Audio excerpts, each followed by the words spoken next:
On this seam here, I'm going to tape half of it with FibaFuse and half of it with paper tape, just to see if we can come up with some differences of techniques used to embed each type of tape.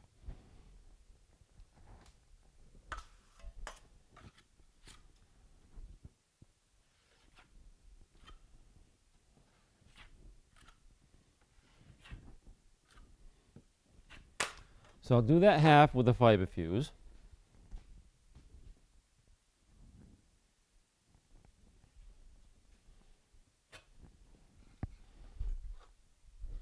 When I embed the FibaFuse, it embeds very easily, so I don't need to apply a lot of pressure to push it into the compound. So really, I'm just kind of gliding my taping knife over the compound. I'm applying some pressure, but notice how my taping knife is quite flat against the wall. That means I'm not applying a lot of pressure. If I really was worried about embedding that tight enough, I would actually turn my knife so it's closer to a 90-degree angle from the wall, and that allows me to actually apply more pressure, which isn't necessary with the FibaFuse. And I'll show you, because I'll do this other half with paper tape.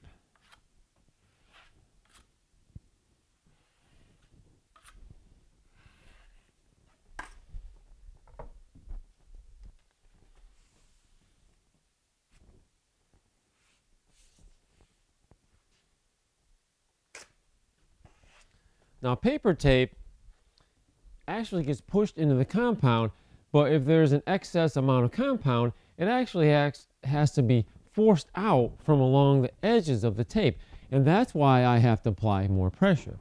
So I always start in the middle, and also because I'm afraid of it pulling on me, just out of habit, I always take my trowel and I stick it in to hold it in place in tape so it doesn't move on me, because I'm applying that much pressure. You can see right away my taping knife is closer to a 90-degree from the wall, and I'm really putting a lot of pressure. My knife is actually bending slightly. That's how much pressure I'm putting on it, because I'm forcing the compound out from around the tape, as opposed to when I was embedding the FibaFuse. It just kind of pushed right through the tape, so it's much easier to embed. So one trick to embedding the FibaFuse without causing any raising any of the fibers or possibly tearing it is don't put too much pressure. Just glide the knife right across. All the excessive pressure is not necessary.